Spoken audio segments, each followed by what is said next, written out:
Selamat sore teman-teman para peserta PSU Learning Academy. Apa kabarnya semua? Semoga sehat selalu dan jangan lupa selalu menjalankan protokol kesehatan. Baik Bapak Ibu dan teman-teman semua, selamat datang kembali di training kita pada sore hari ini. Jangan lupa untuk menyalakan kameranya, memasang virtual background, dan ikuti terus rangkaian acara pada hari ini untuk mendapatkan info-info mengenai pengembangan diri yang dapat membuat kita menjadi pribadi yang luar biasa dan unggul.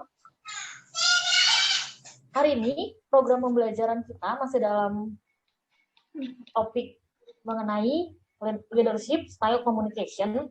Baiklah Bapak Ibu, sebelum lanjut, mungkin di sini ada teman-teman yang baru join, jadi izinkan saya menjelaskan sedikit mengenai apa itu PSU Learning Academy.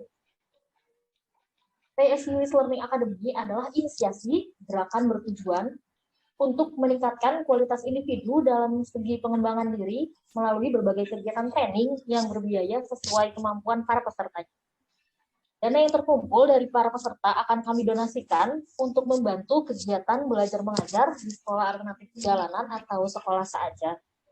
PSU ini terselenggara dalam rangka anniversary Talent HRM di bulan Juli dengan tema berbagi untuk sesama, menginspirasi untuk semua. Dan acara ini pun disupport oleh Energi dan Sekolah Saja. Kami ucapkan terima kasih banyak untuk Bapak Ibu dan teman-teman yang sudah berdonasi dan kepada teman-teman PSU Learning Academy yang berkenan untuk melakukan donasi dapat ke rekening yang sudah kami sampaikan di chat box. Bapak, Ibu, dan teman-teman semua, pada chat box kami juga sudah ada link untuk registrasi ulang dan untuk verifikasi sertifikat yang nantinya Bapak, Ibu, dan teman-teman semua terima setelah mengikuti pelatihan ini. Jadi, jangan lupa untuk registrasi ulang di link yang telah kami berikan. Baik, Bapak, Ibu, dan teman-teman semuanya, selagi semuanya bersemangat, di hari Rabu yang ceria ini kita akan capture terlebih dahulu momen ini dengan berfoto bersama.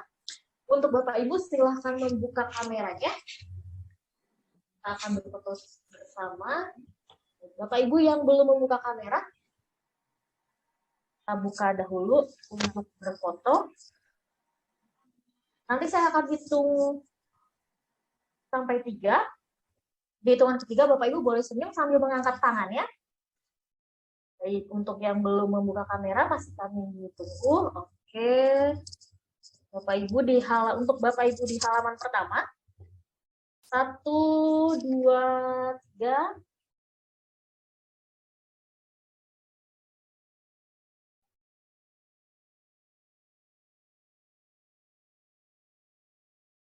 Oke, baik Bapak Ibu. Untuk Bapak Ibu yang di halaman kedua, silakan tersenyum sambil melambaikan tangan. Saya akan hitung 1, 2, 3.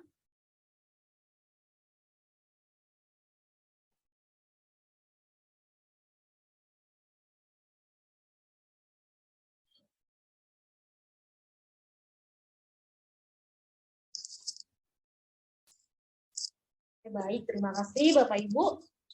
Sebelum kita masuk ke materi kita hari ini, kita akan memperkenalkan fasilitator kita terlebih dahulu. Hari ini untuk fasilitator kita adalah Bapak Angga Wicaksono. Beliau merupakan S1 dari Universitas Trisakti, lalu melanjut di Sekolah Fotografi Nomad Fotografi. Beliau ini certified di Professional Delivery Training, Training Need Analysis, Certified Training License di BNSP, Certified Data Analysis, Sales Management, Office Management, E-Learning, Outbound Training, dan Engagement Games Master of Photography, Videography, dan Graphic Design. Dan beliau mempunyai pengalaman sebagai pendiri In Consulting, Kepala Divisi Marketing Support dan Development, Kepala Divisi Learning Center, Project Training dan Material Building, Learning dan People Development Specialist, dan konsultan, dan di berbagai perusahaan seperti perbankan dan lembaga keuangan. Beliau pun certified di Delivery Communication, Service Management Skill, Sales Management, Sales Motivation, DISC, People Development Leadership, dan Personal Effectiveness. Baik Bapak Ibu, langsung saja kita akan sapa Pak Angga. Halo Pak Angga, bagaimana kabarnya Pak? Ya, alhamdulillah baik. Selamat sore, Mbak. Selamat sore Pak. Ya, selamat sore Bapak-Bapak sekalian, Ibu-Ibu sekalian. Senang Sore. ada acara PSU ini. Pak Angga ini akan membawakan materi mengenai leadership style communication ya Pak. Oke. Baik, Pak, untuk mempersingkat waktu, Bapak Ibu dan teman-teman semua, kita akan persilakan kepada Bapak Angga untuk menyampaikan sesi pertama. Kepada Bapak Angga, silakan Pak. Oke, terima kasih. Saya mau ngelihat dulu wajah-wajahnya Bapak Ibu sekalian, ini supaya saya bisa kenal lebih dekat lagi, karena kita kan mau bicara mengenai leadership communication style ya. Artinya nggak boleh pemalu nih, artinya nih. Jadi wajahnya harus tampil dengan senyum sumringah dulu nih. Saya masih ada yang belum tampil videonya nih, beberapa nih saya perhatikan nih. Oke, sip. Saya udah perhatikan beberapa. Nah, sekarang saya pengen tanya dulu. Kalau menurut Bapak Ibu sekalian, mengenai leadership itu apa sih? Leadership sih? Boleh yuk yang mau kita sambil diskusi aja ya. Kita buka diskusi aja. Jadi leadership apa sih sebenarnya? Leadership apa? Komunikasi itu apa gitu? Leadership itu sistem untuk cara kepemimpinan. Oke, leadership itu sistem untuk kepemimpinan. Terima kasih Pak Adi. Ada lagi yang lain?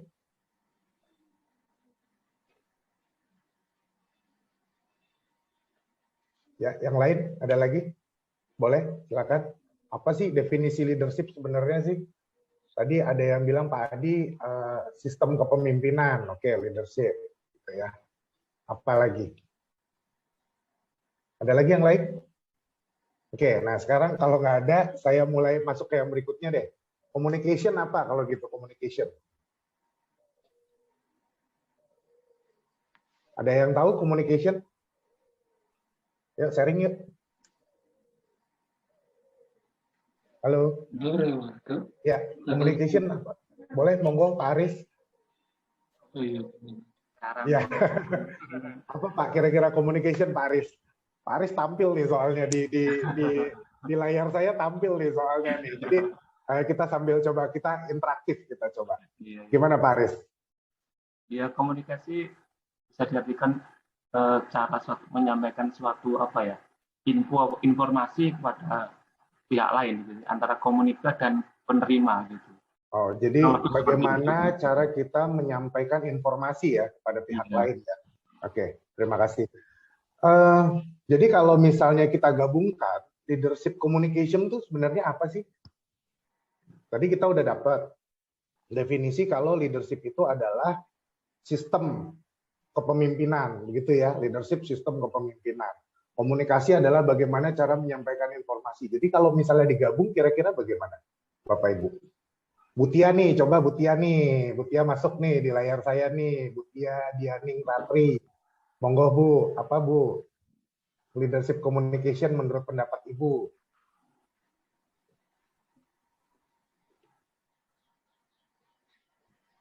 Halo, Butia. Butia, suara saya cukup jelas. Halo. Oke, Butia. Ya. Gimana, Bu? Ya, Assalamualaikum warahmatullahi wabarakatuh. Waalaikumsalam warahmatullahi wabarakatuh. Monggo, Butia. Jadi leadership communication itu apa sih sebenarnya kira-kira, Bu? Definisinya? Leadership communication yaitu komunikasi antara pejabat kepada anak buah atau terhadap sesama karyawan. Oke. Baik, terima kasih Bu Tia. Jadi kalau misalnya kita gambarkan leadership communication ini adalah bagaimana seorang pemimpin dapat menyampaikan komunikasinya, mengetahui komunikasinya dari rekannya. Rekan itu tidak hanya dari rekan kerja saja, tapi termasuk anak buah kita juga termasuk, begitu ya. Bawahan kita, subordinat kita itu termasuk sebagai rekan kerja kita juga.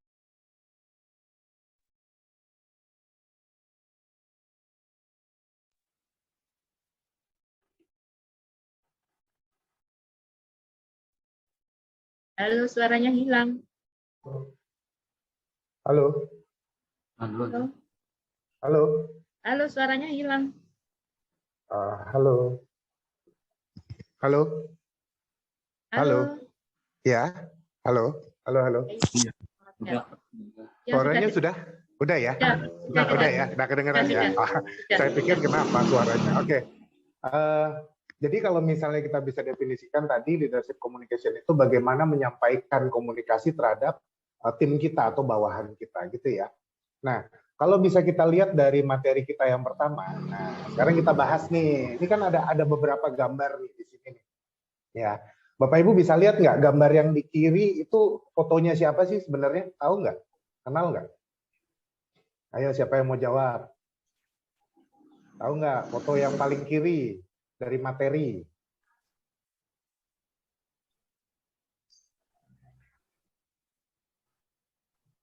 Ayo, foto siapa? Ayo. Ayo, ada yang mau ini? Ya, oke. Dari materi, foto yang pertama, foto siapa? Oh, ini baru di ini ya, baru di ini share screen. Oh iya, oke. Ya, foto yang sebelah kiri, paling kiri, foto siapa? Elon Musk. Elon Musk. Oke, ini yang jawab siapa ya, Pak? Haris. Pak Aris ya. Oke, terima kasih Pak Aris. Elon Musk ya. Oke. Elon Musk itu siapa sih, Pak? Tesla, Pak. Tesla. Oke. Orang langsung taunya image Tesla ya. Dia pemimpin sebuah perusahaan besar gitu ya. Kemudian dia membangun beberapa perusahaan-perusahaan lainnya gitu ya. Beberapa perusahaan lainnya itu dia membangun perusahaan yang bergerak di bidang mobil, kemudian pembangkit, kemudian ada yang paling futuristik nih Pak, dia membangun perusahaan yang bergerak untuk bisa kita traveling keluar angkasa. Nah, pernah dengar nggak Pak Elon Musk nih? Iya. Pernah ya, pernah dengar ya. Berarti Elon Musk nih orangnya seperti apa sih Pak? Visioner ya. Oke, visioner orangnya ya Elon Musk ya. Berarti dia berpikiran wawasannya jauh ke depan gitu ya. Nah, kemudian dia selain visioner apalagi Bapak Ibu? Leadership-nya bagus tuh. Gimana Pak? Leadership-nya bagus. Leadership-nya bagus. Oh, kenapa leadership-nya bagus Pak? Ya, mampu memimpin ribuan orang gitu ya. Ribuan karyawan ya. Dengan stylenya dia yang sangat sederhana, kalau kemana-mana cuma pakai kaos oblong ya. Iya. Bahkan sampai ketemu presiden aja ketemu pakai kaos oblong ya. Ya itu Elon Musk ya. Emang orangnya seperti itu. Nah kalau yang berikutnya ada pemimpin berikutnya siapa nih? Hitler. Oke, ini Mbak Martina nih masuk nih ke layar saya nih. Kalau Mbak Martina gimana nih? Hitler seperti apa orangnya nih? Pemimpin yang otoriter. Otoriter, oke, otoriter ya, keras gitu ya.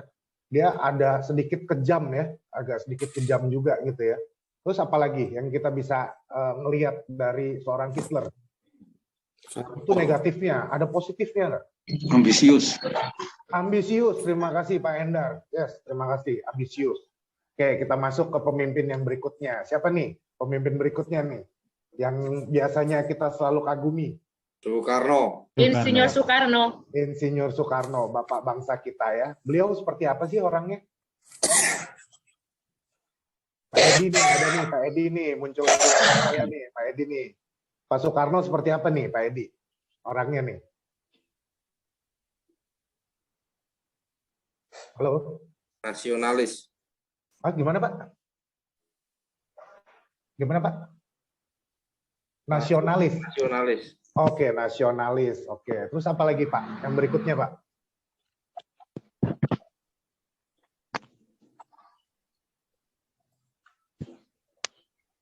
Demokrasi. Membangun ya, demokrasi ya. Kemudian berani untuk membangun bangsa dari nol ya. Berani membangun bangsa dari nol. Oke, kita naik masuk ke yang berikutnya lagi, pemimpin berikutnya lagi. Siapa ini, bapak-bapak? Gandhi. Bapak Ibu, Gandhi. Oke, Gandhi. Ya, Gandhi itu kayak gimana sih orangnya, Gandhi? Orang Demokratis. Ya, Demokratis. demokratis. Oke. Ya. Demokratis apa demokratis nih Pak? Beda nih. Ya, Demokratis. Kalau banyak demo berarti demokratis Pak. Berarti demokratis ya, bukan demokratis ya, ya. ya. Oke, demokratis. Kemudian seperti apa lagi dia? Beliau orangnya seperti apa lagi, Gandhi? Anti kekerasan. Anti kekerasan, yes, cinta damai. Terima kasih Pak Aris. Apalagi yang berikutnya? Ritual. Gimana Pak? Spiritual, yes, spiritualis. Spiritualnya sangat tinggi. Di agamanya dia, memang beliau secara pemimpin spiritual yang sangat dikagumi dan disegani, gitu ya. Ini beliau dengan Pak Gandhi. Kemudian yang berikutnya, ada yang tahu nggak nih? Terakhir siapa nih? Pasti merasanya timpang banget. Erwin Erwin. Gutawan. Wih, hebat Pak Aris. Dia masih tahu juga. Dan Mbak siapa tuh tadi yang jawab? Satu lagi tuh. Mbak siapa tuh tadi yang jawab? Nih nggak masuk di layar saya nih.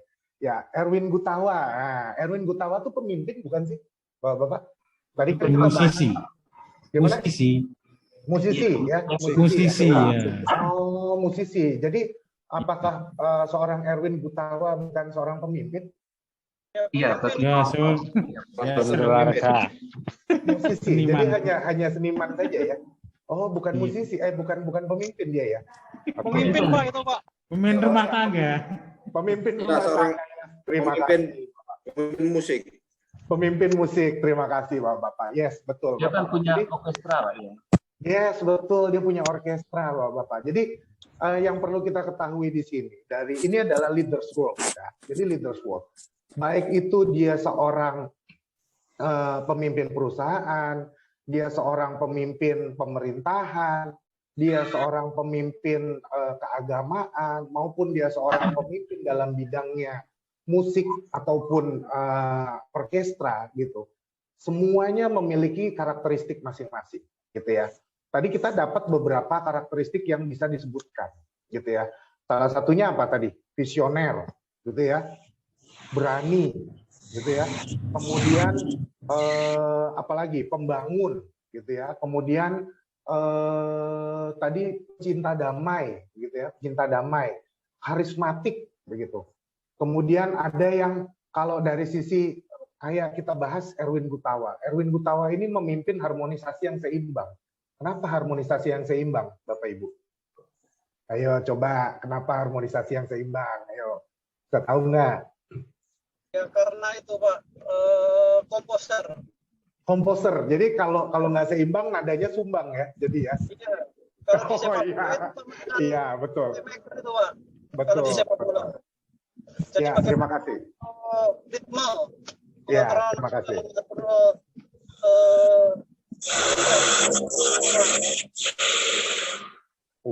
Suara apa itu?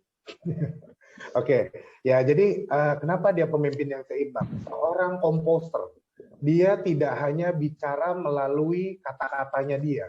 Komunikasi itu tidak hanya melalui kata-katanya dia. Tapi apa coba yang dilakukan seorang apa namanya kalau yang ngatur orkestra itu? Konduktor. Konduktor, yes. Terima kasih, Pak. Konduktor itu apa yang dilakukan sih? Padahal dia nggak bicara ya. Padahal dia nggak bicara, tapi kenapa tim orkestranya bisa semuanya nadanya seimbang sesuai dengan yang dia inginkan? Dia menggunakan apa? Komunikasi. Yes, komunikasi. Tapi menggunakan komunikasi apa, Bapak Ibu sekalian? Simbol. Gimana? Pakai isyarat gerakan. Betul, betul. Nah, jadi yang perlu dipelajari, Bapak-Bapak. Komunikasi itu ada dua besarannya. Satu, komunikasi verbal, dan satu lagi komunikasi non-verbal. Seorang pemimpin, seorang leader, itu memimpin dan berkomunikasi melalui dua cara. Satu, melalui kata-kata yang dikeluarkan oleh mereka, dan melalui bahasa tubuh yang dikeluarkan oleh mereka. Gitu ya. Pernah nggak Bapak Ibu nyimak seorang pemimpin ya, atau atasannya Bapak Ibu gitu ya, pada saat meeting Bapak Ibu terlambat, tiba-tiba Bapak Ibu cuma dipelototin aja sama beliau, begitu. Pernah nggak? Dipelototinnya begini nih, gitu. Kira-kira pernah nggak Bapak Ibu merasakan hal itu? Atau misalnya beliau hanya menunjuk saja sambil mempersilahkan, silakan duduk, gitu. Tapi tidak berkata-kata, hanya menunjuk saja seperti ini. Pernah nggak? Pasti pernah ya, semua ya. Nah, itulah yang dimaksud dengan bahasa tubuh. Seorang pemimpin mempergunakan bahasa tubuhnya untuk berkomunikasi lebih jauh. Begitu. Nah, di Leaders World ini, semua pemimpin ini mempergunakan dua persyaratan tersebut. Gitu ya. Baik menggunakan kata-katanya, menggunakan bahasa tulisan ataupun non-tulisan. Begitu. Sehingga mereka mencerminkan dari karakteristiknya mereka melalui kata-kata tersebut atau melalui perilakunya mereka, begitu. Nah, sehingga Bapak Ibu sekalian perlu untuk meniru semua apa yang dimiliki oleh pemimpin-pemimpin ini, begitu. Baik visionernya, kita menyampaikan visi kita bagaimana ke depannya, baik pertimbangan-pertimbangannya, gitu. Kemudian cara komunikasi ya, memang komunikasi ini pada saat di bidang leadership memang sangat penting, ya. Sehingga perlu Bapak Ibu ketahui juga bahwa untuk berkomunikasi full itu perlu diketahui bahwa harus ada feedback dan kita perlu tahu bagaimana cara berkomunikasi lebih baik dengan tim kita, begitu. Setuju apa setuju Bapak Ibu semua? Setuju nggak? Setuju. Setuju ya, baik. Terima kasih. Nah, kita masuk ke materi berikutnya ya. Ke halaman berikutnya. Ke halaman berikutnya adalah seorang pemimpin sebelum berkomunikasi perlu juga mengetahui peran-peran yang dia miliki. Ada dua peran besar yang dimiliki oleh seorang pemimpin. Yang pertama adalah sebagai leader ya, atau sebagai seorang pemimpin. Ya. Yang berikutnya adalah sebagai seorang manager atau seseorang yang memanage atau mengelola apa saja yang sedang dikerjakan oleh timnya. Sehingga kita perlu memilah nih, mana yang perlu kita pergunakan. Oke, kita pergunakan saja bahasa topi ya di sini ya. Jadi topi kita yang perlu kita pakai saat ini adalah topi sebagai leader atau topi sebagai manager, gitu ya. Nah, karena karakteristik yang akan Bapak Ibu pergunakan, cara bermainnya menggunakan dua cara yang berbeda, begitu. Dua cara yang berbeda. Oke, kita bahas. Yang pertama, pada saat seseorang menjadi leader, pada saat seseorang memilih untuk menjadi leader, mereka harus bisa memikirkan future. Future. Kenapa future? Karena seorang leader harus bisa mengantisipasi kendala-kendala yang akan ada ke depannya. Baik tidak hanya kendala komunikasi, tapi bisa jadi kendala-kendala permasalahan operasional, kendala-kendala ada sarkasme atau pelanggaran-pelanggaran yang akan ada di dalam sebuah perusahaan atau tata kelola kerja kita, gitu ya. Nah, tapi kalau kita pakai topi sebagai seorang manajer, Bapak Ibu, kita memperhatikan current condition, kondisi saat ini. Ya, current condition. Contoh bahasan saat ini ya. Misalnya kita mau sedang mengerjakan sebuah project, gitu ya. Sebuah project. Nah, sebuah project ini akan memakan biaya 1 juta rupiah, gitu ya, 1 juta rupiah. Nah, kira-kira current condition-nya apa nih yang akan kita pikirkan? Sebagai seorang pemimpin ya, ini dari sudut pandang seorang pemimpin ya. Kita akan belajar untuk mengkomunikasikan proyek kita 1 juta rupiah akan kita kerjakan. Nah, tapi bagaimana nih caranya nih? Gitu. Apa yang perlu kita pikirkan? Ayo, siapa yang mau coba bahas? Boleh. Current condition.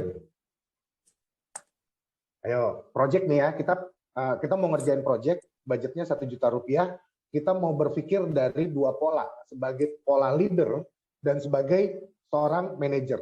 Dua pola yang berbeda. Ayo, siapa yuk? Boleh. Monggo, ayo kita berdiskusi sambil berdiskusi. Supaya semuanya saling paham nanti.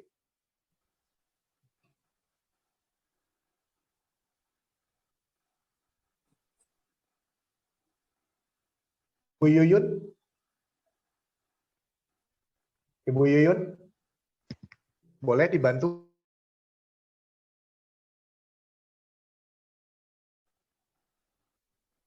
Oke, ya.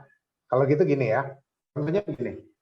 kalau kita mikirin bagaimana cara mengerjakan proyek kita dengan nilai 1 juta rupiah dari sisi posisi leader dan dari sisi manajer.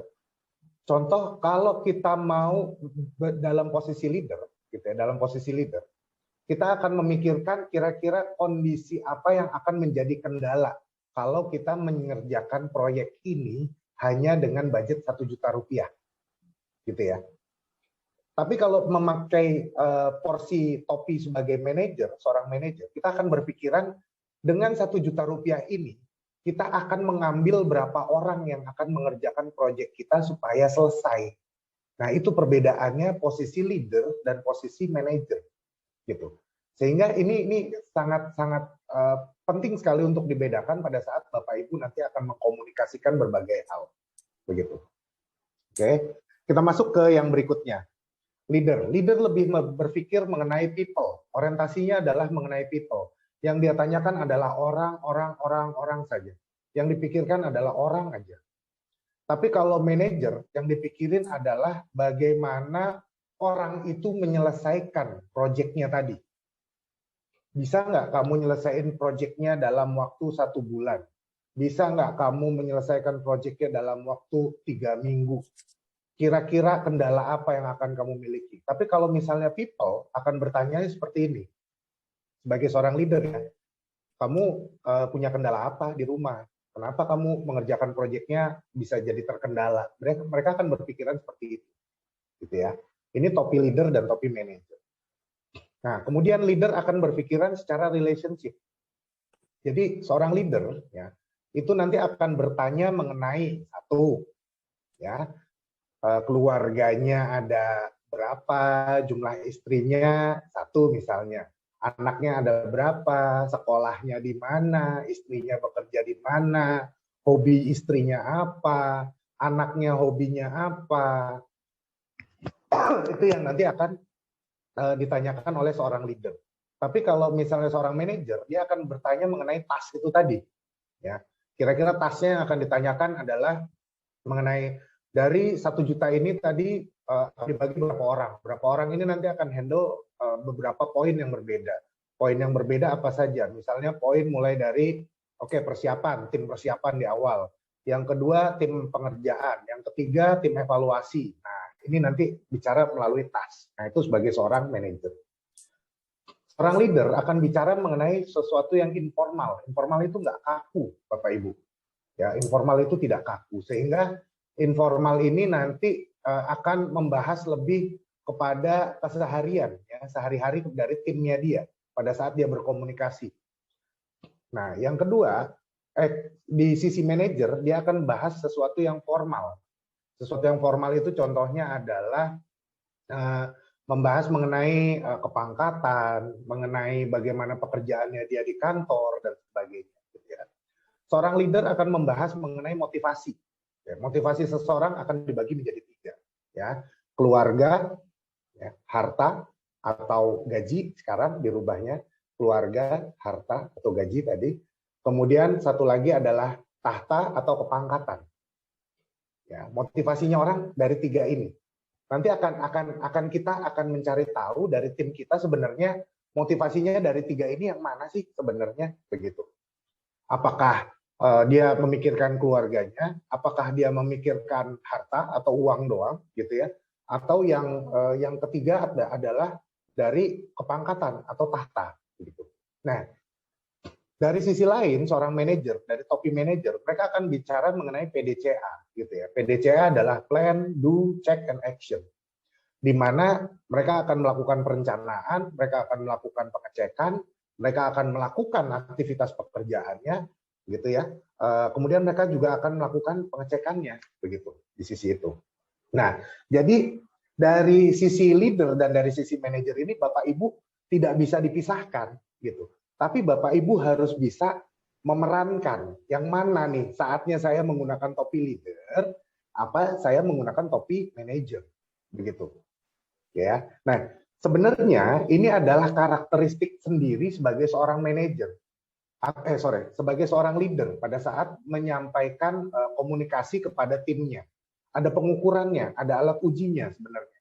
Ya, contohnya kalau orang yang sehari-harinya itu bicaranya kerjaan melulu, bahkan mohon maaf ya sampai amit-amit kadang-kadang di toilet masih nanyain soal gimana kerjaan lo gitu. Atau misalnya sambil makan siang, aduh gimana nih kerjaan gue nggak selesai-selesai. Nah itu biasanya orang itu lebih bersifat manajerialnya lebih tinggi. Tapi kalau misalnya orang tersebut bicara leadership-nya lebih tinggi, ya, bicara leadership-nya lebih tinggi, gitu ya. Nah, dari satu sisi leadership-nya itu nanti dia akan bicaranya membahas soal keluarganya, hobinya, kesehariannya, kemudian apa saja yang dia butuhkan, keluhannya apa, itu berarti orang tersebut leadership-nya yang tinggi, gitu ya. Nah, disitulah tugasnya Bapak Ibu untuk menciptakan balancing antara leader sama manajer, sehingga komunikasinya dengan tim akan tercipta lebih baik, begitu. Sampai sini ada yang mau ditanyakan? Bapak Ibu? Atau ada yang kurang jelas? Boleh? Jadi antara leader dan manajer itu harus seimbang, nggak boleh ya. Betul. Seimbang, sebenarnya seimbang itu tidak harus selalu balance begini ya Pak ya. Tapi kita lebih sebagai seorang leader memfungsikan diri kita pakai topi yang mana? Pakai topi yang tepat nih, harus pakai topi yang tepat. Jangan sampai pakai topi yang salah. Contoh, misalnya seorang bawahan kita nangis atau berkeluh kesah mengenai pekerjaannya dia. Nah, pada saat kita berkeluh, ada seorang bawahan yang sedang berkeluh kesah, kira-kira kita pakai topi yang mana nih? Pakai topi leader atau pakai topi manager? Leader. Leader. Oke, leader. Kenapa kita harus pakai topi leader, Bapak Ibu? Topi leader. Ya, kenapa kita harus pakai topi leader pada saat ada tim kita yang sedang berkeluh kesah? Ya, karena ini kaitannya dengan apa ya? Awareness atau keperhatian kita terhadap bagaimana kita menyelesaikan masalah. Bukan hanya masalah di kantor, bisa saja dia ada masalah psikologis lain. Jadi kepedulian itu yang paling utama. Ya, saya setuju dengan Bapak. Ya, terima kasih, Bapak. Jadi kalau misalnya kita kurang tepat mempergunakan topi kita, topi role kita, ya sebagai seorang leader atau sebagai seorang manajer, gitu ya, biasanya kecenderungannya akan ada gap komunikasi di situ. Akan ada gap komunikasi. Nah, gap komunikasi di dalam sebuah pekerjaan ini yang nanti akan menimbulkan perbedaan atau friksi, bentrokan nih, bentrokan antara atasan dengan bawahan, sehingga ini yang akan mengganggu kinerja kita nanti ke depan. Nah, cara salah satunya adalah untuk pertama kali ya kita kurangi seperti itu dulu. Tapi coba kita bayangin kalau misalnya tim kita lagi nangis-nangis gitu ya, lagi nangis-nangis tiba-tiba malah kita push nih, malah justru kita marah-marahin. Kamu ini kerjaannya nggak pernah beres, kamu kerjaannya nangis saja. Jangankan kamu kerja, kamu kerjaannya cuma main handphone melulu kamu. WA terus sama suami kamu. Waduh, kira-kira besok gimana tuh? Kira-kira Bapak Ibu? Pasti cabut dia pasti ya. Pasti dia langsung marah-marah ya. Kalau di pemerintahan bisa jadi malah jadi cekcok, adu mulut, aduh amit-amit ya Bang Bayi gitu ya. Jangan sampai hal seperti itu terjadi gitu ya. Nah, sehingga itulah hal-hal yang perlu kita pergunakan dengan tepat begitu ya, menggunakan topi leader atau manager. Oke, ada pertanyaan lain?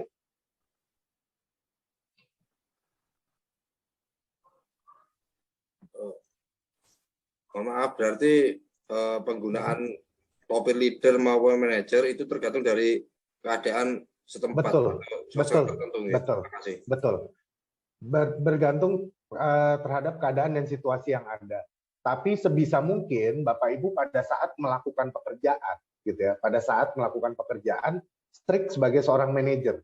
Tapi pada saat Bapak Ibu melakukan komunikasi yang ada di luar, selain di luar dari sebuah pekerjaan, berfungsilah sebagai seorang leader, begitu. Karena leader itu tidak dipaksakan, Bapak Ibu. Karena leader itu tidak dipaksakan. Seorang leader itu digugu, ditiru, dan diikuti itu dengan atas kemauan sendiri. Ya, atas kemauan timnya itu sendiri. Sehingga kalau misalnya kita memiliki tim yang masih terkendala untuk mengikuti kita atau mengikuti arahan kita, it's okay, nggak masalah. Tugas kita apa sebagai seorang leader? Apakah marah-marahin dia atau memindahkan dia ke bagian lain gitu? Atau gimana, Bapak Ibu? Ayo, ada masukan?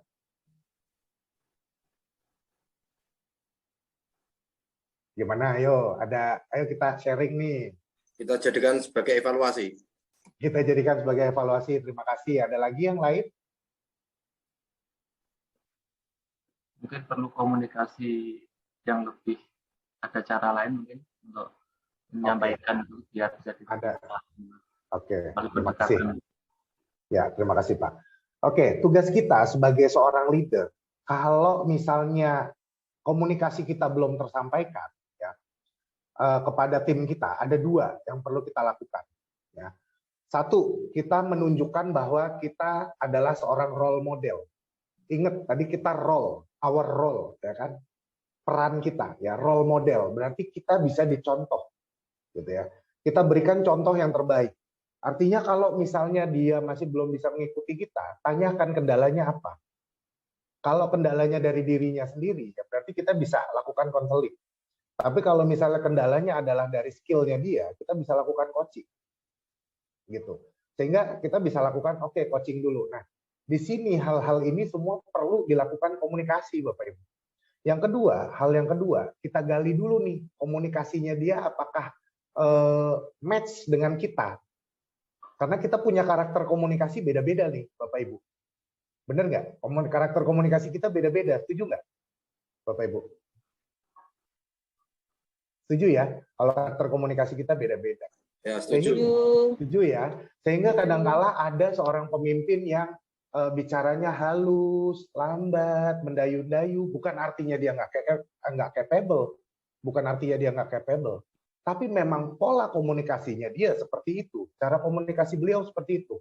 Ada leader yang pola komunikasinya dikit-dikit gebrak meja. Wah, ini harus semuanya dilakukan. Ini semuanya harus terjadi. Gitu. Ada yang seperti itu. Karena apa? Memang pola komunikasi beliau seperti itu. Ingat, itu komunikasi, Bapak Ibu. Selama tidak keluar kebun binatang, kita harus berasumsi itu adalah komunikasi positif. Ingat, leader pada saat tadi mau menularkan komunikasi positif, kayak tadi pemimpin-pemimpin dunia mau berbagi, mereka menularkan komunikasinya dulu sama orang-orang, gitu ya, sama orang-orang di sekitarnya dia dulu, ya. Mereka menularkan komunikasinya mereka dulu, menularkan pemahamannya mereka dulu kepada orang-orang di sekelilingnya, sehingga dari pola komunikasi ini nanti akan menyebar nih ke orang lain. Oh, udah tahu nih, misalnya Pak Hari orangnya seperti ini, beliau Bu Tia orangnya seperti ini komunikasinya. Oh ya, memang pola komunikasi beliau seperti ini, gitu. Nggak masalah, gitu. Tinggal nanti sebagai seorang leader kita mencocokkan dengan pola komunikasi tim kita, begitu. Nah, kita masuk ke yang berikutnya nih, Bapak Ibu. Menarik, ya. Udah sampai di sini, oke? Yang berikutnya ada good leadership. Gimana sih good leadership, Bapak Ibu? Caranya satu-satunya adalah dengan komunikasi yang baik. Komunikasi yang baik. Komunikasi yang baik itu gimana sih?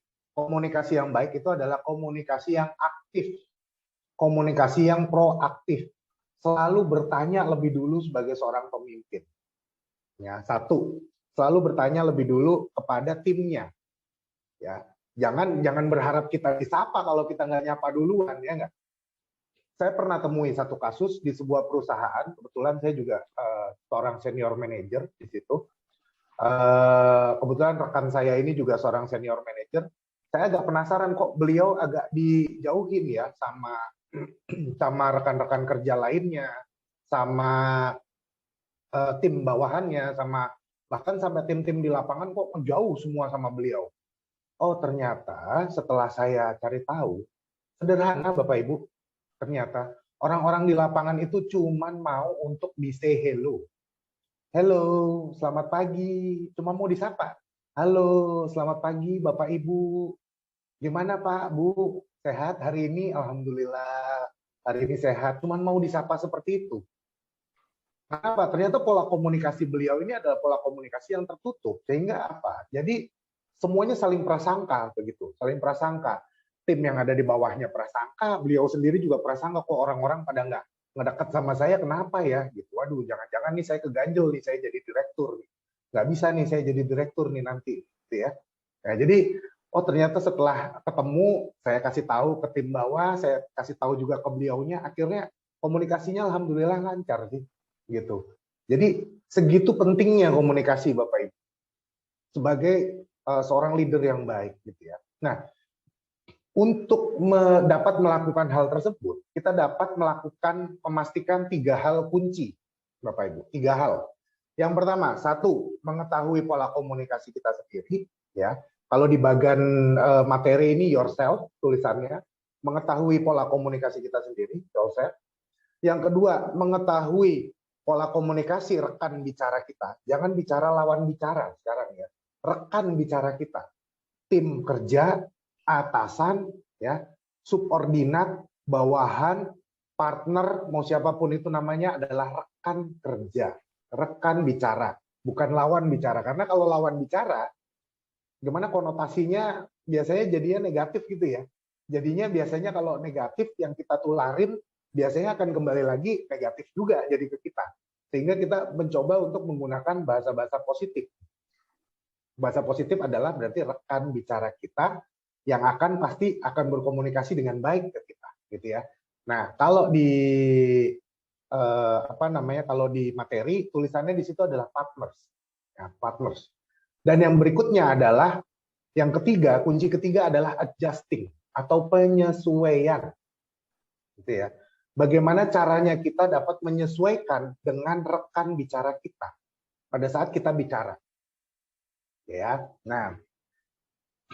Oke, sekarang kita masuk ke materi yang berikut. Di materi yang DISC tulisannya. DISC ini adalah materi yang membahas bagaimana karakter komunikasi kita di keseharian kita dengan berbagai indikator-indikator yang jelas atau nampak begitu ya. Saya permudah dengan beberapa indikator-indikator yang cukup mudah dilihat oleh Bapak Ibu sekalian. Ya. Bahkan dari cara bicara, bahkan dari cara ngobrol gitu ya, dari cara ngobrol gitu itu nanti kita akan tahu gitu ya. Kita nanti akan belajar untuk mendengar, gitu. Belajar untuk mendengar kira-kira akan seperti apa sih masing-masing karakter kita tuh sebenarnya seperti apa sih gitu ya. Oke. Untuk yang pertama, Bapak-bapak bisa ngelihat dari sisi atas ya, dari tanda panah yang ke atas ada tulisan extrovert ya. Extrovert itu adalah salah satu kepribadian manusia di mana kepribadian manusia itu tersebut adalah kepribadiannya terbuka gitu ya. Orang yang sangat terbuka. Lah terbuka itu gimana sih? Terbuka? Kira-kira gimana? Ayo orang yang terbuka Bapak Ibu. Pak Subandri, Nun Sewu Pak Subandri, gimana Pak Subandri? Kalau ekstrovert itu gimana Pak Subandri?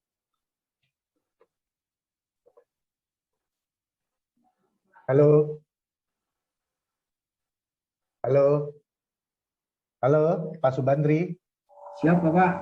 Ya, nggih. Nun Sewu Pak Subandri. Kalau kira-kira kalau orang ekstrovert itu seperti apa sih, Pak? Menurut Bapak orang ekstrovert? Ekstrovert kan tadi saya sampaikan orangnya terbuka gitu ya kepribadiannya. Nah, terbuka itu seperti apa sih? Gitu. Kepribadian terbuka itu seperti apa sih? Suatu tipe kepribadian yang suka menghabiskan waktu bersama orang lain, Bapak. Oke, jadi selalu ada kebersamaan gitu ya, Pak ya? Iya. Selalu ada kebersamaan. Oke, terima kasih Pak Subandri, ya. Oke, lanjut introvert. Nah, introvert sekarang Pak Marhendra. Coba Pak Marhendra kayak apa sih introvert itu Pak Marhendra? Halo Pak Marhendra. Pak Marhendra. Pak Marhendra. Nah, atau ganti deh Pak Adi Prayitno. Nah, introvert itu seperti apa sih Pak Adi? Nun Sewu, yeah. Introvert itu cenderung menyendiri. Oke, cenderung menyendiri gitu ya orangnya, tertutup gitu ya. Jadi ya. Oke, terima kasih Pak Adi. Oke. Oke, nah itu tadi ada belahan ekstrovert, ada introvert. Kemudian ada belahan lagi kiri ke kanan, tanda panah. Ada orang yang di sebelah kiri ada orang yang berorientasi terhadap task atau pekerjaan. Ada orang yang berorientasi terhadap people, ya, atau terhadap orang, gitu. Nah, kira-kira akan jadi seperti apa sih, gitu ya? Nah, kita pelajari. Pertama, ada dari satu sisi adalah dominan, ya, dari dominan.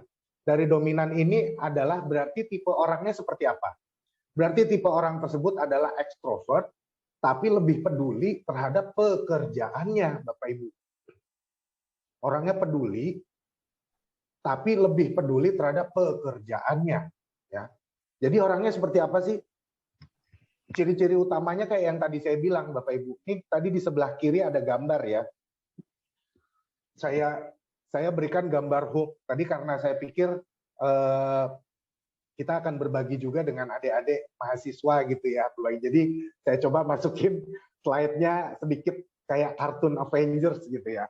Ya, tapi ya alhamdulillah lah ya. Ternyata Bapak Ibu juga ada sekalian, jadi alhamdulillah. Jadi kita bayangkan sebagai Hulk gitu ya. Hulk itu seperti apa sih? Hulk itu biasanya otoriter, dia itu agresor. Agresor itu apa sih? Agresif, Bapak Ibu. Agresif. Agresif, kemudian challenger. Challenger itu gimana sih? Suka nantang orang lain. Dia suka sama tantangan, senang sama tantangan.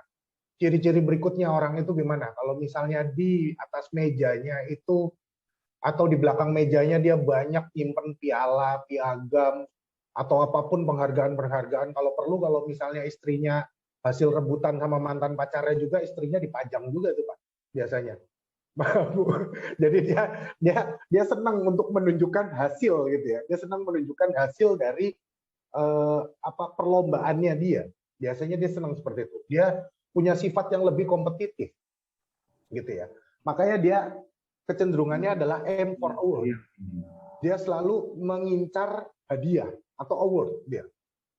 Jadi apapun yang ada hadiahnya, kalau misalnya tipe kayak gini nih, tipe tim kita, kalau misalnya ada yang dominan kayak gini, gampang. Kamu kerjain 3 bulan, nanti tak kasih bonus.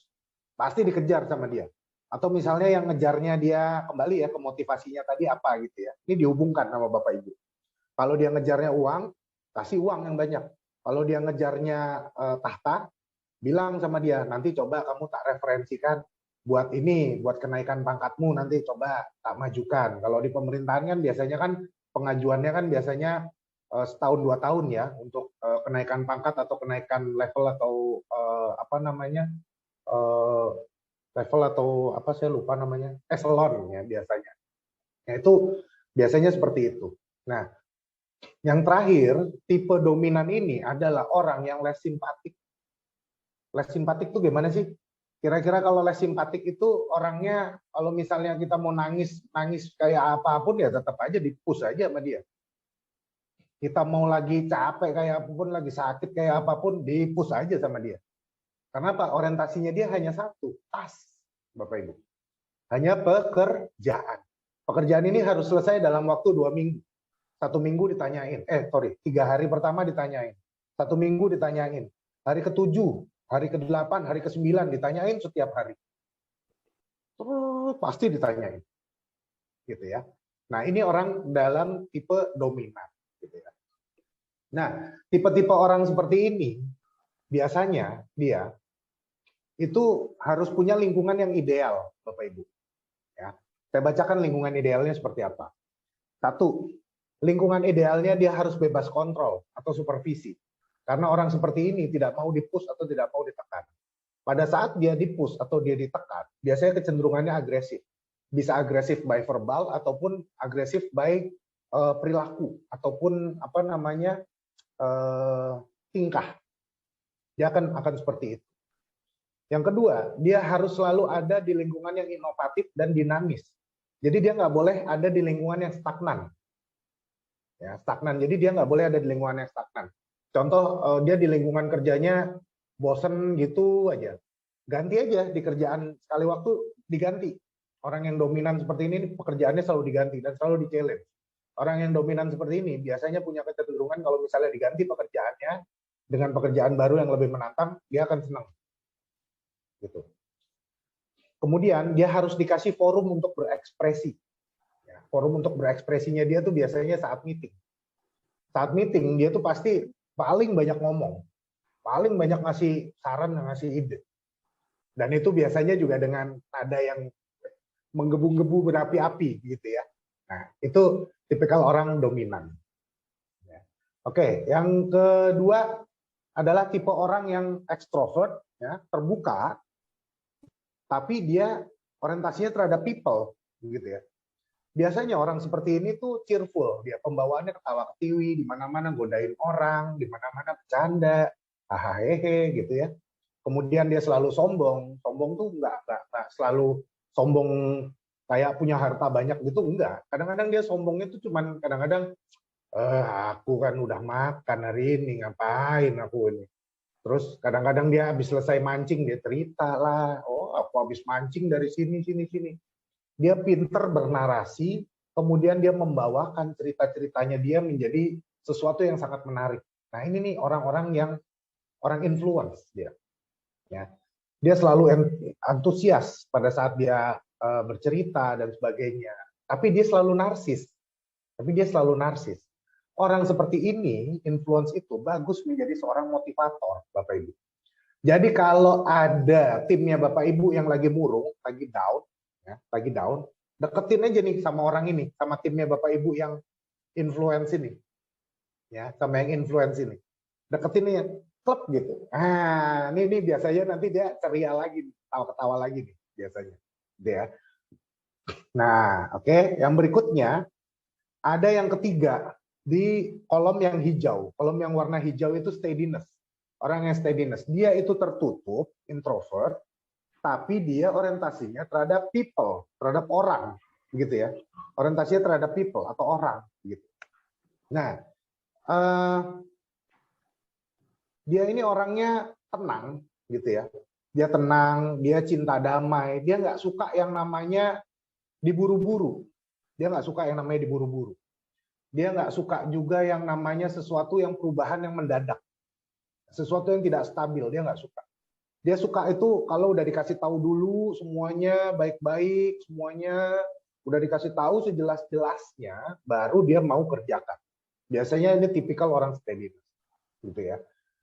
Tapi orang steadiness ini penendam, Bapak Ibu, hati-hati. Bukan artinya dia diam, dia nggak penendam. Dia dicatetin tuh bukunya dia tuh, dia punya little black book biasanya. Ya, hari ini Bapak Eka mencederai saya. Hari ini saya akan membalasnya ke depannya. Biasanya dia tulis tuh di bukunya dia tuh kayak gitu. Jadi hati-hati kalau misalnya nemu orang yang pendiam, dia nyimpen buku kayak gitu terus atau di handphonenya dia biasanya. Nah itu biasanya dia nyatetin tuh. Salah orang A apa, salah orang B apa, salah orang C apa. Nah, biasanya kayak gitu. Ya.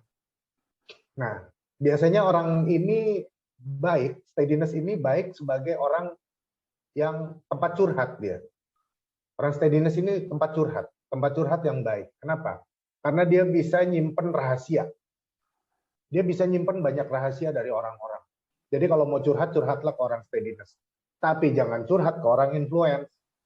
Kenapa? Kalau curhat ke orang influence, jangan bilang-bilang ya. Itu pasti dia ngomong nanti ke orang lain. Pasti dia ngomong orang influence gitu. Ya. Yang terakhir ada orang yang introvert, tapi dia orientasinya terhadap pekerjaan. Dia tertutup, tapi orientasinya terhadap pekerjaan. Gitu ya. Nah, tipe orang seperti ini biasanya apa? Bahasannya detail. Dia suka data sama angka. Dia kalau bertanya sesuatu perlu ada bukti, gambar, foto, rekaman. Dia harus ada seperti itu. Yang ketiga, orangnya itu kecenderungannya pesimis. Aduh, udahlah ini yang kayak gini nih nggak mungkin lah. Yang keempat, orangnya ini bicaranya objektif. Gitu ya. Lalu bicaranya bagaimana, tapi dia objektif. Ya. Kemudian yang terakhir adalah efeknya orang compliance ini adalah biasanya dia full of kritik. Ya, full of kritik. Jadi dia selalu mengkritisi seseorang. Yang dimana kalau misalnya kita tahu gitu ya, pada saat kita dikritisi biasanya kita nggak nyaman ya. Pada saat kita dikritisi biasanya nggak nyaman ya. Benar nggak Bapak Ibu? Benar nggak Bapak Ibu? Halo? Ya. Benar ya, kalau di saat dikritisi kita nggak nyaman ya? Iya kadang-kala iya. Ya, oke. Pasti nggak nyaman. Karena pasti nggak nyaman, karena ini sifat dasarnya manusia.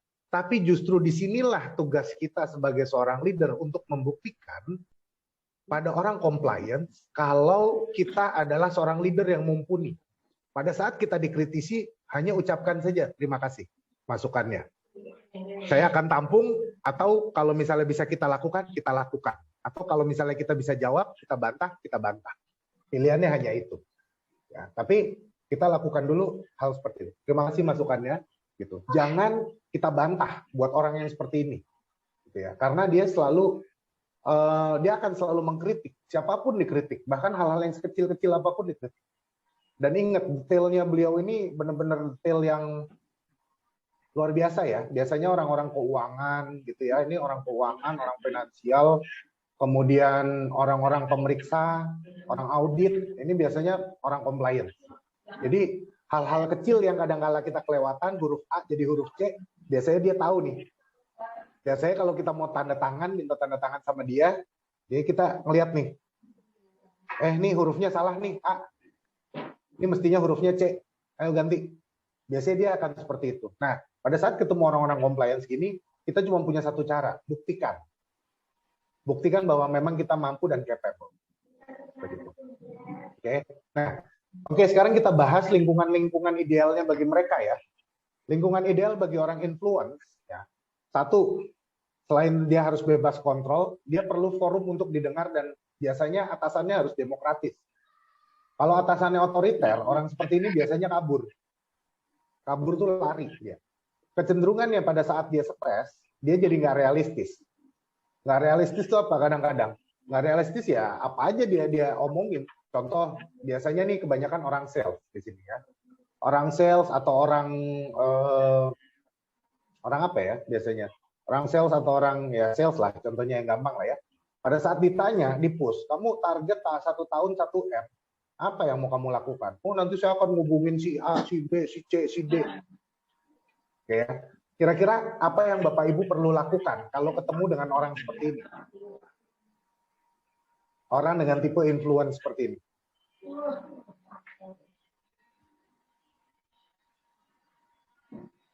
Gimana?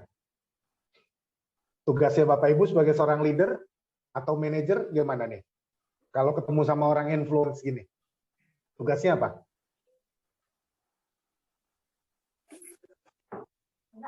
Orang-orang influence itu kalau yang tadi dikatakan kan dia mempunyai apa ya? Sebenarnya karakternya baik ya, karakternya baik. Betul. Nah, ya tinggal kita leader itu ya harus bagaimana kita bisa memastikan atau menganalisa target ataupun goal setting kita itu yang secara realistis. Yes, betul.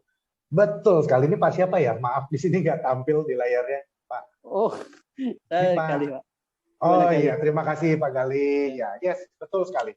Tugas Bapak Ibu sebagai seorang leader dan sebagai seorang manajer, kalau punya bawahan yang influence, tugasnya adalah membatasi dari impiannya dia yang setinggi langit. Kamu, kalau kamu ngomong begitu, kamu apa nih manajemen resiko kamu apa? Biasanya dia akan bluffing tuh. Dia akan bluffing. Oh ya Pak, saya akan melakukan ini, saya akan melakukan ini, saya akan melakukan ini. Oke, berarti kamu coba manajemen resiko kamu gimana? Duitnya gimana? Itu orang seperti ini harus dibatasi, gitu ya. Nah, di situ. Itu pada saat influence. Tapi akan berbeda pada saat Bapak Ibu memperlakukan seorang steadiness. Seorang steadiness itu perlu untuk sesuatu yang lingkungan yang stabil, lingkungan yang tenang, lingkungan yang berjalan jangka panjang. Lingkungan yang nggak ada konflik sama sekali. Sama sekali nggak ada konflik. Begitu ada konflik, stres dia. Stres jadi apa? Jadi kayak keong dia, ngumpet. Serius, jadi kayak keong dia, ngumpet. Ngumpet di kamar, bisa jadi ngumpet di tempat kerja, nggak mau ngobrol sama siapapun, cuma duduk di meja, makan di meja, nggak mau komunikasi sama siapapun. Nah, pada saat kita bertemu dan berhadapan dengan seseorang yang steadiness, kira-kira kita perlu melakukan apa nih sebagai seorang leader atau manajer?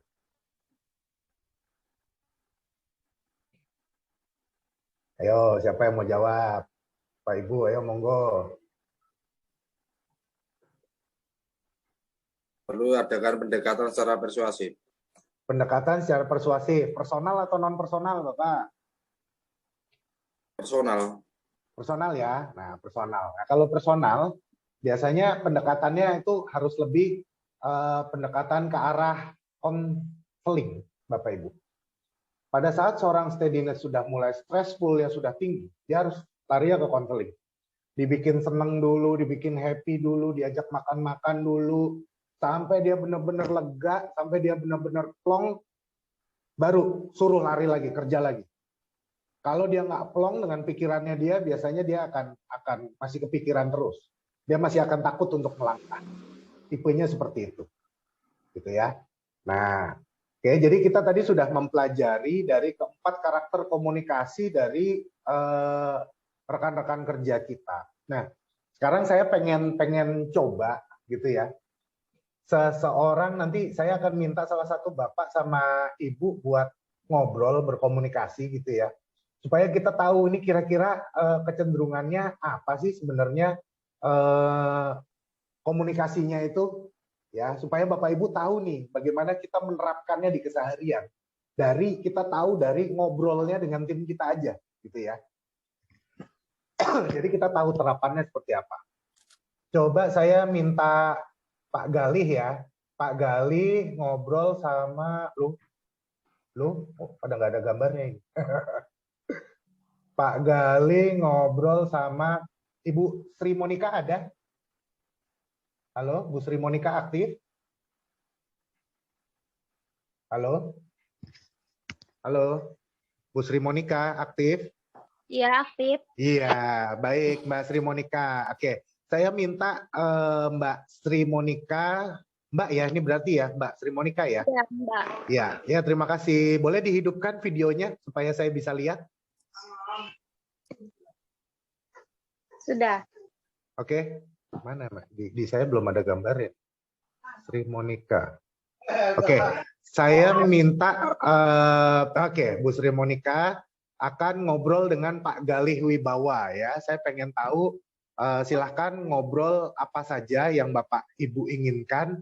Nanti kita akan dengarkan sampai nanti kita akan dengarkan bersama gitu ya. Nanti kita akan ambil kesimpulan sehingga kita akan tahu nih sebenarnya tipenya seperti apa sih, begitu ya. Oke, silakan Pak Galih sama Bu Sri Monika. Ya, monggo, silakan. Ya, halo Pak. Ya, selamat malam Bu. Selamat malam ini. Ya, gitu. Ibu dari mana ini? Banjarmasin. Dari? Banjarmasin. Jauh ya, lumayan jauh ya. Tapi masih satu Indonesia ya kita. Ya, ini Ibu kerja di pemerintahan atau di swasta atau di mana Bu ya? Iya. Pekerjaan Ibu di pemerintahan atau di mana ya? Oh, saya sebagai cuman itu SPG dari MY Global Indo. Oh, iya. Yang bagian ini ya Bu ya, SPG itu bagian bagaimana kita menawarkan sebuah produk ya? Iya, display barang, penerimaan barang. Iya. Tantangannya banyak ya Bu ya kalau kayak itu ya. Banget. Targetnya gimana Bu? Kalau kayak gitu targetnya gimana? Target bulanan atau target tahunan atau gimana Bu ya? Kalau misalkan yang di tempat pekerjaan saya ini untuk targetnya itu target bulanan, terus juga ada juga target per hari biasanya itu. Cuman targetnya itu biasanya beda-beda sih, ada target dari ke toko sama target dari MY-nya sendiri. Jadi nggak cuma ngejar target yang ada di MY-nya aja nih. Jadi harus juga itu ngejar target yang ada di toko juga. Kalau saya dari Trenggalek Bu, lupa tadi belum kenalan. Trenggalek itu Jawa Timur Bu, bagian selatan. Ya, kalau Ibu lihat peta mungkin kita di bawah sendiri, yang dekat dengan Samudra Hindia. Saya dari Trenggalek. Ya, di pemerintahan Bu, di pemerintahan ya, di Dinas Perhubungan tempatnya. Ya sama lah dengan Ibu. Kita juga ada target-target lah sama. Kita punya target masing-masing ya Pak ya, walaupun pekerjaan berbeda. Ya, tantangannya cuman ya sama lah, itu kan tantangannya bagaimana mengimprove atau meningkatkan sebuah produk ya. Kalau kita bagaimana memberikan pelayanan pada masyarakat. Sekarang kan kita juga dituntut profesional, Bu. Sama lah. Gitu, Pak. Kadang enakan Ibu loh. Kayak gitu. Oke, cukup. Ya, terima kasih Pak Gali dan Ibu Sri Monika. Oke, buat Bapak Ibu lainnya, sekarang silakan pertama kali Pak Gali. Kira-kira karakternya Pak Gali ini lebih tepat masuk ke karakter komunikasi yang mana? Coba, yang dibahas apa aja tadi sama Pak Gali, yang di pertanyaannya apa aja tadi? Coba diinget-inget sama Pak Gali. Ayo Pak Endar, coba monggo Pak Endar. Ayo, jangan ragu-ragu kalau mau komunikasi. Pak Gali tadi yang ditanyakan sama Pak Gali apa aja tadi?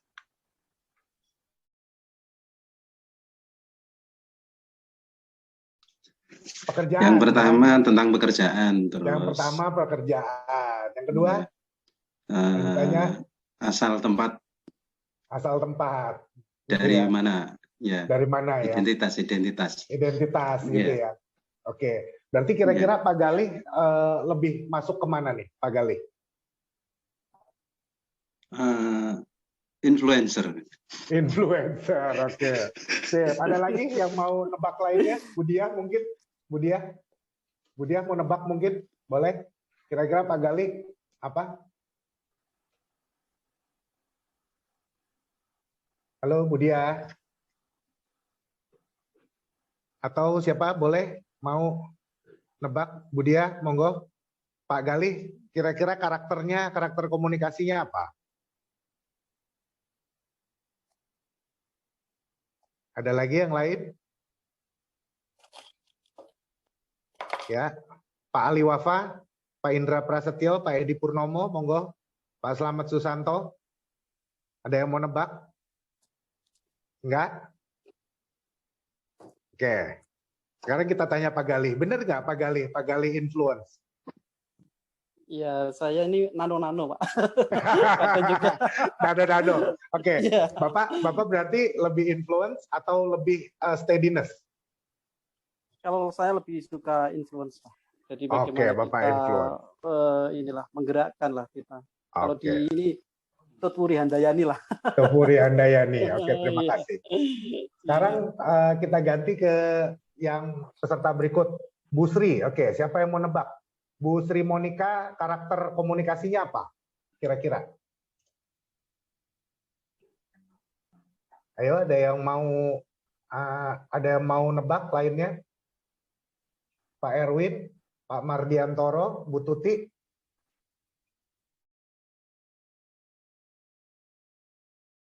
Nebak? Ayo. Pak Heri, ayo coba monggo Pak Heri. Bu Sri Monika apa?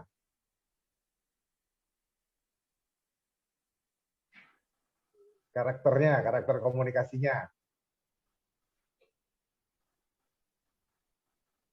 Ya, Pak Heri.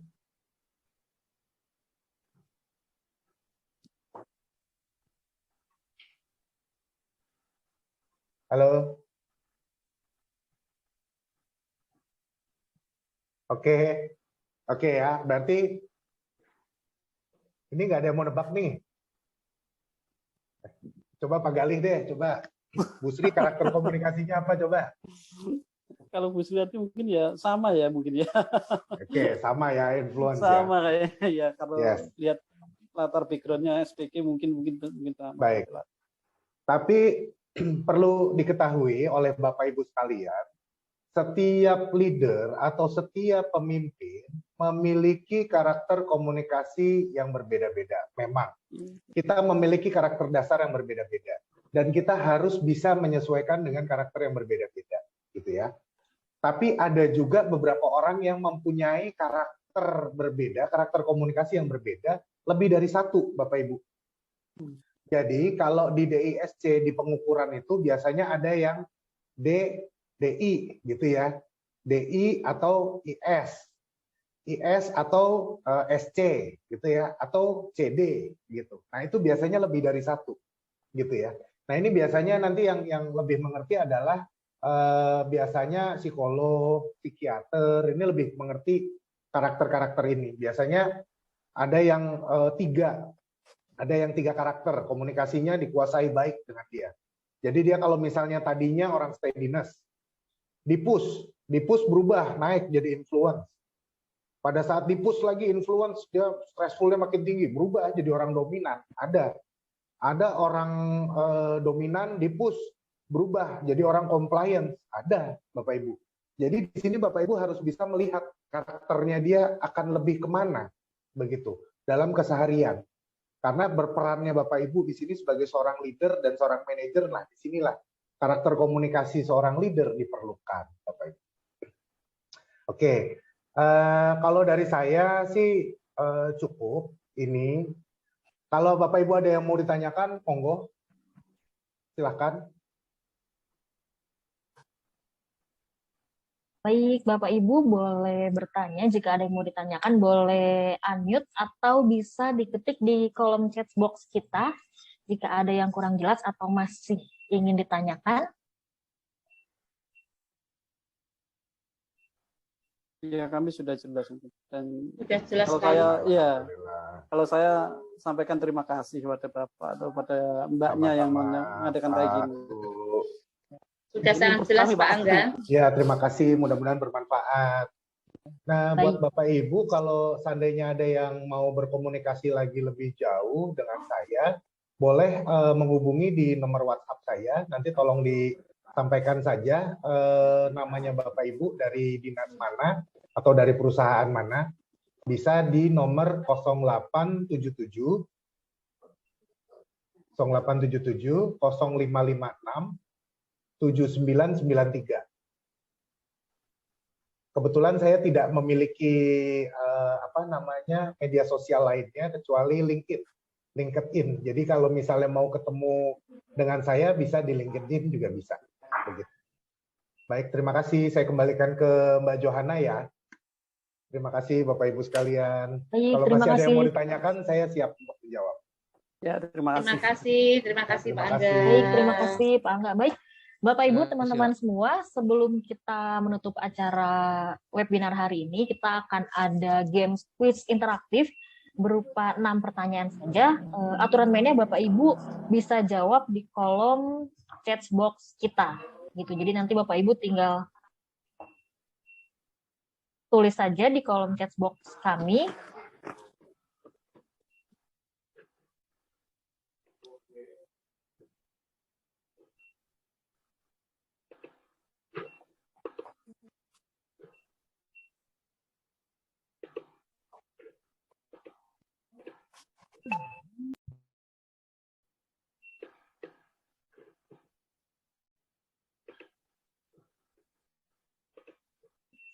Baik Bapak Ibu, kita langsung mulai saja games quiz interaktif hari ini.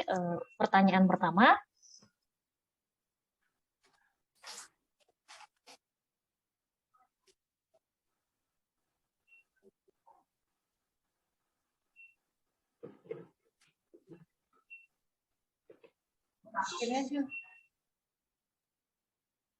Oke Bapak Ibu, hadiahnya itu Bapak Ibu bisa mendapat voucher diskon training sebesar Rp1.000.000 valid sampai Desember 2022 di Talent HRM. Dan pertanyaan pertama adalah sinonim tunduk. Ada 6 kata. Bapak Ibu boleh langsung jawab di kolom text box kami. Baik, sudah ada Pak Adi. Boleh, Pak Adi boleh jawabannya apa Pak? Takluk. Kita lihat jawabannya takluk. Oke, 1 poin untuk Pak Adi. Kita lanjut ke pertanyaan kedua. Teka-teki, apa yang ada di ujung langit? Bapak Ibu boleh langsung jawab di kolom chat box kita. Teka-tekinya apa yang ada di ujung langit? Kira-kira Bapak Ibu. Ada Ibu Feni, silakan jawabannya Ibu Feni. Jawabannya huruf T, Mbak. Kita lihat jawabannya. Huruf T. 1 poin untuk Ibu Feni. Kita lanjut ke pertanyaan selanjutnya. Ini tebak urutan lirik lagu nasional. Judulnya adalah Tanah Airku. Bapak Ibu silakan tebak urutannya. Jadi kalau di sini ada ABCD, Bapak Ibu harus mengurutkan liriknya dengan benar. Silakan Bapak Ibu dapat langsung jawab. Yang jawab pertama ada Pak Endang. Pak Endang Anirus Penny. Oke, Pak Endang jawabannya apa, Pak? Silahkan Bapak Endang. Ibu. Oh, maaf Bu Endang. Silakan Bu CBA, Endang. Mbak. TBA. Ternyata jawabannya BCA, Bu. Oh, BCA. Oke. Iya. Ini yang benar ada Ibu Yuyun. Coba Ibu Yuyun. Apakah hadir? Ya. Ibu Iya. Yuyun Eka Setda. Tadi jawabannya apa, Bu? BCA. Oke, BCA. Atau boleh dinyanyikan, Bu, sepenggal lirik di sini? Engkau ku banggakan, tanahku yang ku cintai, engkau ku hargai.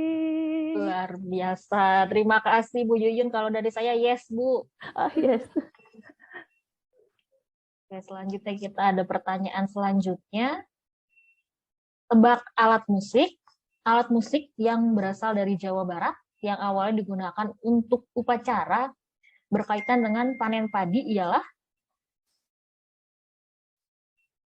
Silakan Bapak Ibu tulis di kolom textbox kita. Ini yang oke, ada Bapak Aris Harsono. Silakan Pak Aris. Halo, Jawabannya apa, Pak? Mbak. Jawabannya apa, Pak? Sorry. Angklung. Angklung. Kita lihat jawabannya. Angklung, betul. Baik, 1 poin untuk Pak Aris. Selanjutnya ada pertanyaan kelima. Tebak kota. Cluenya adalah gambar berikut. Bapak Ibu silahkan ditebak. Dari gambar tersebut kira-kira menjadi suatu kota apakah ini?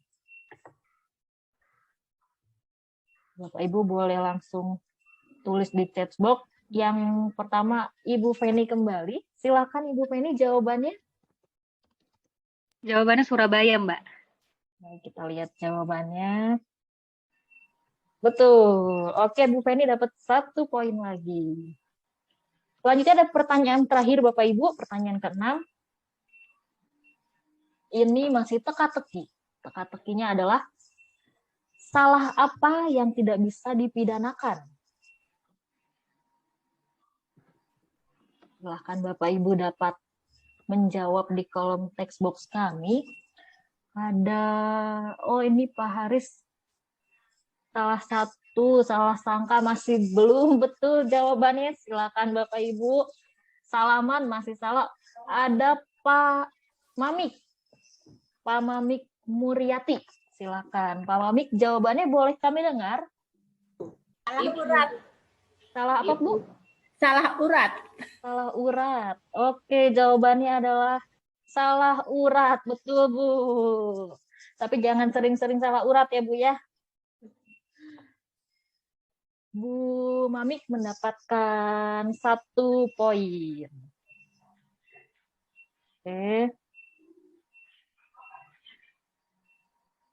Baik, Bapak Ibu dan teman-teman semua, terima kasih juga kepada Pak Angga atas materi hari ini.